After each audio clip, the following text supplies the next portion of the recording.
What's up guys, welcome back to another GGF video, and yes, today of course I'll be taking a look at the Lian Li XL11 XL, probably one of the most highly anticipated cases to be released this year. Now, to remove any confusion during this video, I will be referring to the 2018 model as the XL11 Dynamic, and I'll be referring to the new case we're checking out today as the XL11 XL. Now, some of the new features on this new chassis, if you're not familiar, is the chassis is slightly larger all around. We have better cooling support for thicker radiators. We have more aluminum in the chassis, and we have more storage options, and we have a touch of RGB on the front as well. You can also now install a vertical GPU with a decent radiator solution under it, which is nice to see. And of course, I'll be going in depth on all those features. So to not keep you waiting any longer, let's jump in. There's no doubt the Lian Li XL11 Dynamic was one of the most popular cases of 2018. Its style, ease of use, and with a reasonable price tag made it a favourite amongst many. I myself was one and have definitely done my fair share of builds in them, with my zero RGB builds being some of my most popular ever. Now Lian Li are introducing the XL11 XL, an updated refresh of the XL11 Dynamic, which also takes care of a few issues we saw previously. Exterior wise, the new XL is slightly larger than the XL11 Dynamic, coming in at 471 long, 285 wide and 513 high, as opposed to 445 long, 272 wide and 446 high found on the XL11 Dynamic. The side-by-side comparison shows the difference. So what does this larger size give us? We now have support for 120mm rear fan, wider GPU support, which was a problem on the XL11 Dynamic, and now supporting up to 169mm wide video cards. I tested a few of my largest water-blocked cards and had no issues. I can confirm these would not have fitted in the XL11 Dynamic. With this, we also find higher CPU cooler support up to 167mm. Better radiator support can also be found with now a removable bracket at the bottom, and I'll touch base on all the water cooling features later on in this video. Extra storage features are implemented as well, and I'll cover this later. From a distance, the XL11 XL looks just like the XL11 Dynamic, and I'm happy Lian Li have kept it this way, doing very minimal design changes on the exterior. It's this look which made everyone fall in love with it. And yes, you may have noticed we do have the white version, and I've already been messaged about this being an option or not, and of course there is a black model as well. Both come with brushed aluminum on the right where the I/O is. Also, the bottom is now aluminum instead of plastic, which was found on the XL11 Dynamic. Speaking of I/O, we see a slight addition here with two USB Type A at the very bottom of the chassis, and I find this is a brilliant idea. Perfect if the case is stationed on top of the desk, which would most likely sit just off to your mousepad. This saves running peripheral USB cables to either the back or up to the top ports. Other I/O, and starting at the top, you'll find the power button with a power LED around it, reset switch, two more USB Type A ports, audio ports, Type C port, and dual RGB control button. RGB has now been implemented in the XL11 XL, much like on the XL11 Dynamic Razor Edition. This isn't overwhelming nor screaming at you where it would light up your whole room. It's more a subtle ambient glow and can be controlled by the M and C buttons on the front I/O. This can also be synced to your motherboard's 3-pin digital RGB header if you prefer. Top panel is now unlatched and removed via a new quick release mechanism on the back. I had no issues with this switch throughout this review and find it worked well. A medium tint can be found on the front and side 4mm thick tempered glass side panels. Moving on to the inside, we see a very similar layout to the XL11 Dynamic, but a sharper angle at the end of the motherboard tray, which allows for better eATX motherboard support. As on the XL11 Dynamic, from my own experience, eATX boards did hang over.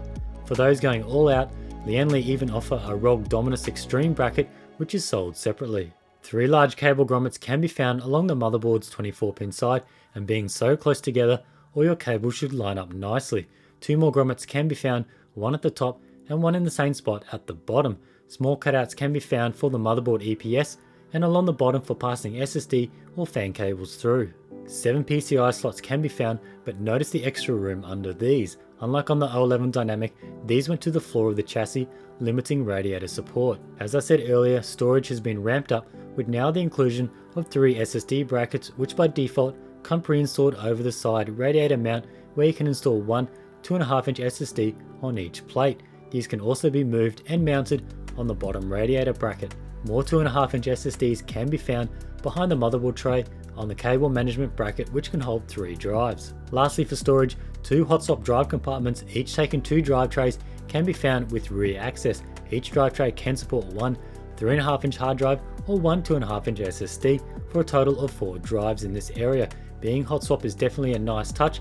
Data and power cables come pre-installed and cable managed. Power supply location by default is at the back, at the bottom, but this spot and the 2 hot swap drive compartments are all interchangeable, allowing for many different configurations. You'll still be able to fit 3 360mm radiators just like in the Dynamic, but as the overall case is larger, we find better support for thicker rads. Starting at the bottom, there's 85mm of clearance up to the bottom of a standard ATX motherboard. Now that's only to the bottom edge of the motherboard. If you're not using your last PCIe slots, a radiator can easily go higher up past the motherboard. Radiators are now mounted on a quick release bracket and it can be screwed in as well. The bottom now has support for a 280mm radiator or 2 140mm fans. I feel this has been added in to accommodate more all-in-one cooler options. As the bottom area now has more space, we now have the option of picking up Lian Li's additional vertical GPU riser kit. Unlike on the L11 Dynamic, which mounted to the base of the chassis, on the L11 XL, the L11 DXL-1 kit has 68mm of clearance to the radiator bracket under it. This gives us the ability to install a pretty decent radiator solution to the floor of the XL while still having a vertical mount GPU. Here is an example with an EKP E360 mounted with fans. Side radiator clearance has been beefed up with up to 75mm of clearance if a bottom or top radiator is installed. Without a bottom or top radiator, the side radiator thickness is basically unlimited, thus giving us options like housing a 60mm thick radiator in the main section with the fans in the rear. Room in the back chamber is still 50mm of clearance here, but I'm also pleased to note that EKPE radiators have no issues installing in the rear side chamber, unlike on the L11 Dynamic where some slight modifications were needed. For the top, you'll find 74mm of clearance before hitting the top of the motherboard. This has been reduced from 85mm found in the L11 Dynamic, but unfortunately the radiator will not be able to run down past your memory or VRM cooling, as the radiator clearance is only 35mm from the motherboard tray. I tested this with Patriot's Viper RGB memory and you can clearly see it just sticks out too far. Even the VRM heatsink would foul the radiator. This also means 60mm thick radiator mounting options in the top is going to be a no-go. 4 removable magnet dust filters are pre-installed, with the bottom sliding in and out on a rail system via a latch. And yes, I couldn't review this case without doing a sick build, so let's check it out.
Alrighty, so I hope you like the build. I went with a white and red theme. I tried to sort of do a bit of a ROG theme in the white chassis, and I think overall it did turn out pretty good.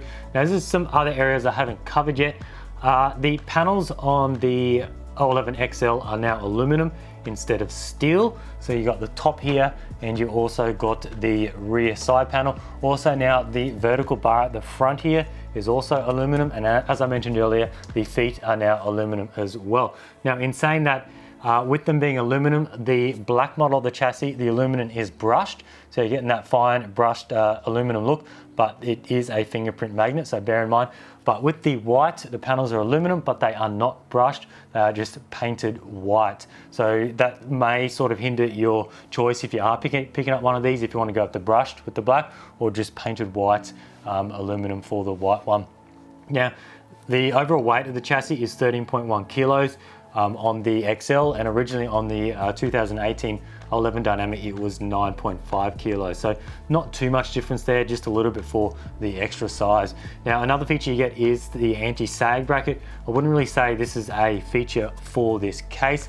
Lian Li have been sending these out with a few of their cases. It's just a little bracket that goes between two motherboard standoffs, and it can just hold, it can support up to 2 video cards for your anti-sag support. And I really do like these little units because they're really low profile, they're hidden, they're out of the way. You literally can't even see it. I've got one on here, and this GPU is rock solid, and I don't have a big fat bar running across the front of the GPU like a lot of other brands do. Now, the rear cable management bar works very similar like in the original 11 Dynamic. It just runs at the back. It's just after your power supply, and that's the one that holds those 3 SSDs as well, and it does stop all those cables. So I pretty much haven't done any cable management in this. This is what I really like with these cases. It was the same on the last one. You don't have to worry about zip tying all your cables down, making sure that side panel will fit. You just have to get the cables in that area at the back, put that cable management bar back in, and then that'll hold them all in nicely. And also your cables are reduced with the 4 hot swap bays, because you're only getting 2 SATA. So each bay has a SATA splitter, which will do 2 SATA, will do the 4 drives, which is nice. Now, some things you may not like, it doesn't really concern me having the ROG logo on the tempered glass side panel. To me, I think if they were going to go certification for a hardware brand, no doubt ROG would be the way to go. It is etched in, so it's probably not going to come off unless you do some etch removal or something like that, which I don't think would be very easy. But in saying that, there's no other like ROG red eyes or other things that will sort of hinder your purchase on this chassis. It's just that ROG logo on the tempered glass panel, which I think is absolutely fine. And in saying that, there is a bit of an aggressive look with all the fan holes, all the sort of intake areas. It's got sort of an angular pattern just to line it up a little bit more with the ROG design. They're not just the standard little round holes like previously. Now, another thing that I did have an issue with, I had one of my rag clips down here. As I said, it is quick release. You undo the 2 screws and then you push each little rag clip and it comes out. I had one of those completely snap in half. I reached out to Lian Li. They say you got to push even force on each at the same time and lift it up, so that does snap, but they actually do send a replacement in the accessories box as well. So it seems like they knew that was going to be an issue, but honestly, I think once the build is done, I would be more likely to take the brackets out. You don't have to have them on, these little clips. They're just plastic clips, they unscrew, and then you can just fix your radiator down, and it will just remove these sort of little clips out of sight, so then it will just look much cleaner at the bottom. Now, I haven't covered price. You're looking at $199 US for either the white or the black. Now, I don't think that's too bad. The original 11 Dynamic retails for $140 US currently. So you're looking at a $60 price increase. So just a short rundown on what you're getting for the extra $60. You're getting the extra rad thickness if you're looking to do custom water cooling. You are getting 4 3.5-inch dry bays instead of 2. Now, they have been upgraded to hot swappable as well. I can just go down here, open this one up, and pull out a drive. They are all hot swappable, and they do lock as well. There's a little thumb screw that slides left and right. If I slide this to the right, tighten it up, I can't pull this drive out. So that is a neat feature as well. Now, you get RGB front lighting. It's nice, it's not glaring, it's not the whole case, it's just a strip down the front. Vertical GPU support. You do need that extra bracket there, though. I don't know how much that is. It's probably going to be about $50 or something, but you can fit the radiator underneath now, up to 68 millimeters in height. You get the aluminum panels, and you now get a rear fan support, which you couldn't do before. And by doing the rear fan support, that has allowed you to install much wider GPUs horizontally, which was a big problem in the 11 Dynamic. And now you get the bottom USB, which I think is a really nice touch. You can just run your cables like your mouse and keyboard to the front there. So in saying that, I wouldn't really say that this is a replacement for the 2018 L11 Dynamic. To me, it's more of an enthusiast upgrade. To me, I like a lot of storage, I like high-end hardware, and I thought the L11 Dynamic was just a little bit too small for my needs. I didn't hold enough storage. Putting in 3 radiators was really cramped, but now something like this, the XL, I can fit, as you can see over here, I've got a 60mm, a 60mm 360, and then a 40 up the top. I can still put 4 hard drives in the rear. They're 3.5-inch mechanicals. I can put 3 SSDs as well, and I can go with this crazy water cooling solution. So that's pretty much, I don't think there's any cases out there that'll actually factor in all those components. A lot of times you'll put a few radiators in and you'll lose all your hard drives and so on. Yet that is not the case with this chassis. So yeah, definitely something for the extreme enthusiast, someone X299, X399. But if you're looking at doing if you don't need the extra 2 storage bays, you don't worry about RGB, you're not worried about the aluminum panels, and you're going with an all-in-one cooler or an air cooler solution, save your $60 and go with the 2018 L11 Dynamic. But if you're a water cooling enthusiast or you want the RGB, you want these extra features, definitely this is something to check out. Now, I will be doing an all EK build in this chassis. I do have the water channel for it. You might have been wondering why I didn't use it in this chassis. This one I sort of arranged early with Bitspower, so this is all Bitspower, and now I will be doing the EK water channel in the side, so that'll look pretty sweet. I'll do a black and silver build as well for this one. And I also have a time-lapse build which will be dropping in a few days, so stay tuned for that. But yeah, that's pretty much it. I want to thank Lian Li for sending 2 of these out actually to check out. Hope you guys enjoyed the video, and I'll see you next time.